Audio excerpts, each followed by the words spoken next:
Graça e paz em Jesus a todos. Estamos aqui de volta em nossa terceira parte de nossa primeira aula de bibliologia. Estamos aí verificando a análise da construção da Bíblia em continuação. E estamos verificando uma frase que nós botamos aqui, que o texto do subtítulo não é inspirado por Deus. O texto do subtítulo não é inspirado por Deus. Já expliquei isso aí para os irmãos. Analisem, verifiquem. Vimos ali, segundo a Reis, no capítulo 2, sobre Elias. Se você não verificou, veja o vídeo anterior. Não deixe de se inscrever aqui em nosso canal no YouTube. E o que acontece? Explicando a questão do subtítulo, no Novo Testamento, um outro exemplo, nós temos ali a parábola dos 10 talentos, escrito assim, na versão Arque, Almeida Revista e Corrigida. E vamos lá. O que acontece? A parábola dos 10 talentos. Quando você vai olhar o texto bíblico, diz o seguinte: uma pessoa ganhou 5 talentos. Outra pessoa recebeu 2 talentos. A outra pessoa recebeu 1 talento. 5. Com mais 2, 7. Com mais 1, 8. Então não dá 10. Como é que é a parábola dos 10 talentos? É porque muitas pessoas baseiam os seus ensinamentos no subtítulo sem olhar o texto da palavra de Deus. E o que acontece? Depois, o que tinha 5 granjeou mais 5. O que tinha 2 granjeou mais 2. O que tinha 1 ficou com 1 talento mesmo. 5 mais 5, 10. 2 mais 2, 4. Com mais 1, 5. Então, somando tudo, depois de granjeado, 15 talentos. Aonde que está 10 talentos? Somente no subtítulo da versão Arque, Almeida Revista e Corrigida. Temos que verificar a Bíblia, a palavra de Deus. Temos que verificar, fazer a leitura, o que está escrito, para não errarmos. Tem uma passagem bíblica em que Jesus ele olha para os religiosos de sua época, fariseus, saduceus, e ele fala o seguinte: examinais as Escrituras, porque pensais ter nelas a vida eterna. E são elas mesmas que testificam de mim. Aí está escrito dessa maneira. Aí o pessoal vai começar, como já fizeram muitas vezes, e até escreveram livros com esse título: Examinais as Escrituras, falando que Jesus, nesse texto, ele está mandando examinar as Escrituras. Mas não é. Se você entende de língua portuguesa, qual idioma que você fala? Língua portuguesa. Que português? Português do Brasil. Se você fala a língua portuguesa, se você sabe ler e escrever língua portuguesa, sabe escrever, ou fica igual o pessoal que só sabe mexer na internet e fica escrevendo tudo errado. O que acontece? Verbo. eu, tu, ele, nós, vós, eles. Presente do indicativo. Temos futuro, temos pretérito. Entender a língua portuguesa. E o que acontece? O que Jesus está falando ali é o seguinte, é porque na língua portuguesa nem sempre é necessário pôr o pronome eu, tu, ele, nós, vós, eles. Então, examinais, vós examinais as Escrituras, porque vós pensais ter nelas a vida eterna. E eu vos digo, são essas mesmas Escrituras que vós examinais que testificam de mim. Contudo, não quereis vir a mim para ter a vida eterna. Entendem bem como é que é o texto bíblico? Como é que é importante verificar, analisar pausadamente, observar as vírgulas, observar, conhecer a língua portuguesa, como é que é precioso. Uma outra parte, quando Pedro ele recebe uma palavra ali de Jesus, o seguinte: antes que o galo cante 3 vezes, tu me negarás. E o pessoal faz uma confusão simplesmente por não saber ler direito. O pessoal pega o embalo, o carro desgovernado, entendeu? Bicicleta sem freio e vai embora. Atropela a vírgula, ponto, o que for. O pessoal não está sabendo ler direito. Isso aí é coisa antiga. Até hoje há pessoas que já sabem e há pessoas que têm dúvida. Antes que o galo cante. A pergunta é, o galo cantou 3 vezes? Como é que é o negócio? Então está escrito assim: antes que o galo cante, vírgula, 3 vezes tu me negarás. Está entendendo?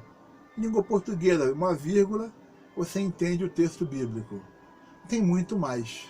Estamos aqui somente analisando, né?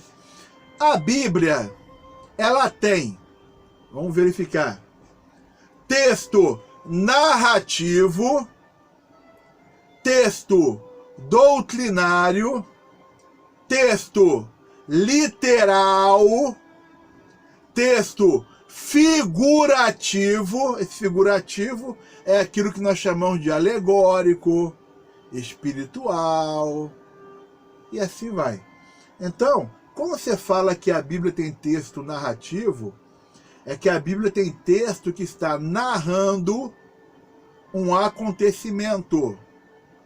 Quando você fala que a Bíblia tem texto doutrinário, você está falando o seguinte: é um texto que está expressando doutrina, ensinamento, orientação.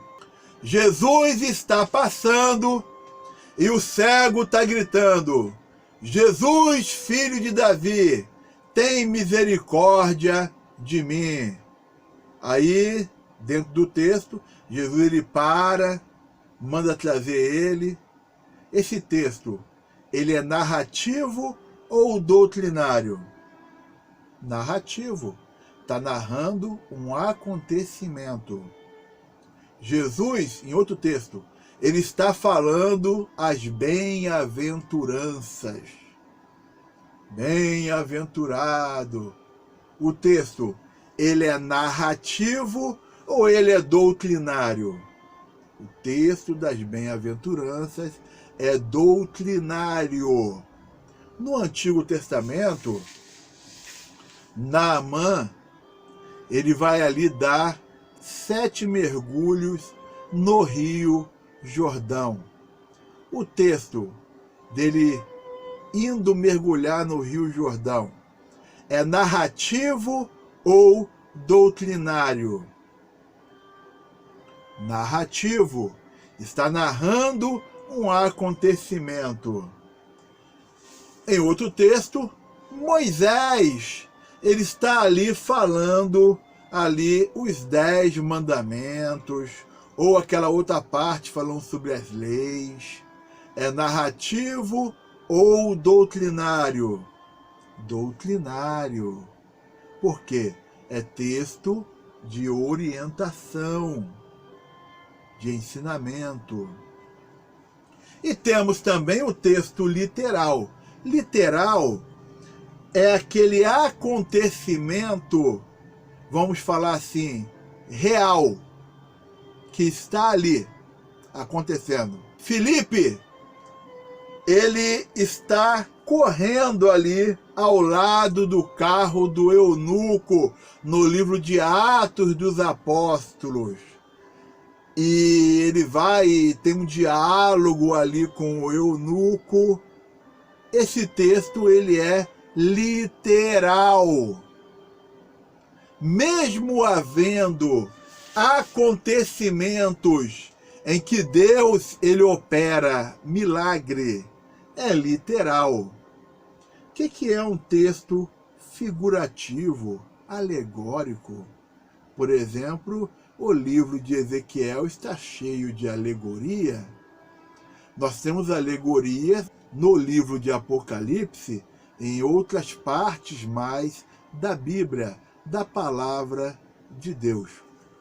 No capítulo 12 do livro de Apocalipse, aparece ali a mulher e o dragão.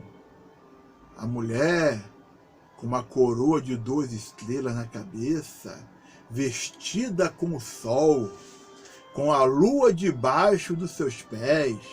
Aparece um grande dragão ali vermelho. Alegoria é para ser interpretado. Ali vai contar uma história, mas tem que ser interpretado. É um texto figurativo. No capítulo 13 vai mostrar uma besta que sobe do mar e uma besta que sobe da terra. Ali existe alegoria. Tem que ser interpretado direitinho. Você não vai querer falar que a aparência que é mostrada ali da besta ou do dragão ali no capítulo 12 é a aparência literal, real. Não, ali está cheio de alegoria para ser interpretado. Então, vamos estar analisando. Então, tenham em mente isso. Existe o texto narrativo, doutrinário, literal, figurativo, alegórico. Eu já vi pessoas dando ensinamento em igrejas baseado em texto narrativo. Podemos sim estar dando e falando da biografia, dando um ensinamento baseado na lição de algum personagem bíblico, em seus atos, decisões, obediência a Deus. Porém, a base de ensinamento são os textos doutrinários. É importante ter essa percepção. E continuando, quando você lê a palavra de Deus, você tem que ler da seguinte maneira.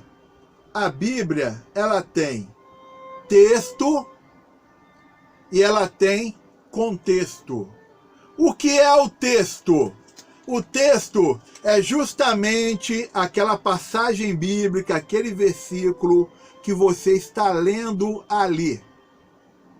O que é o contexto?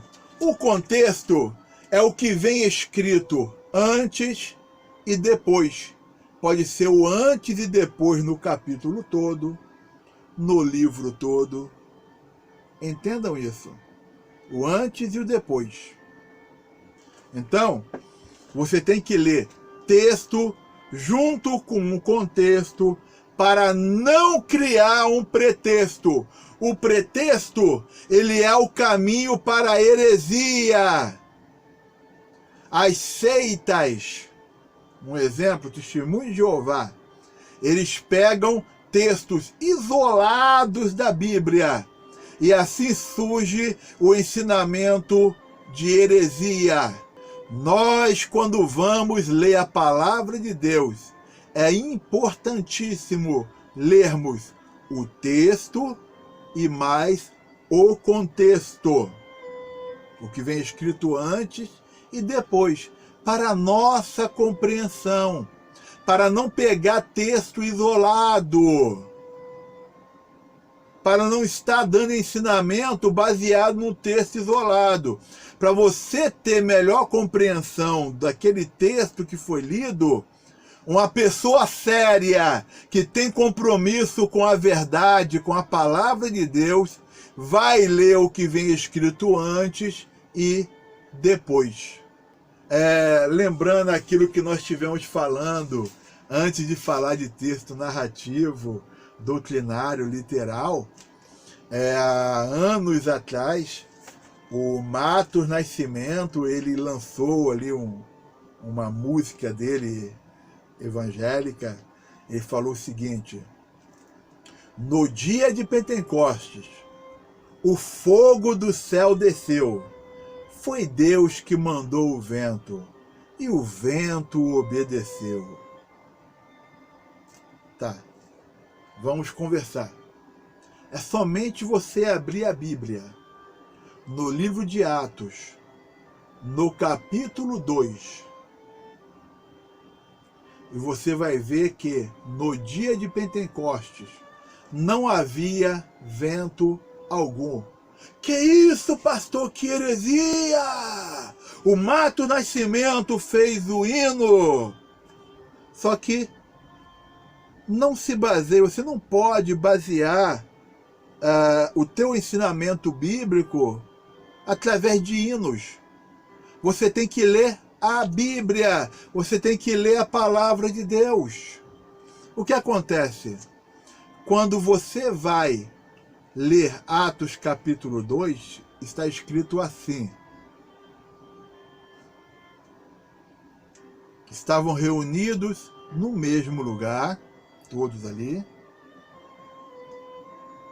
e ouviu-se, verbo ouvir, língua portuguesa, ouviu-se um som como de um vento veemente e impetuoso que toda a casa encheu. O que aconteceu? Eles ouviram o som como de um vento veemente e impetuoso. Está escrito assim na Bíblia, na palavra de Deus. Então, no dia de Pentecostes, não teve um vento. O cantor, ele errou na construção da letra do seu hino. No dia de Pentecostes, o fogo do céu desceu, foi Deus que mandou o vento, e o vento obedeceu. Deus não mandou vento nenhum.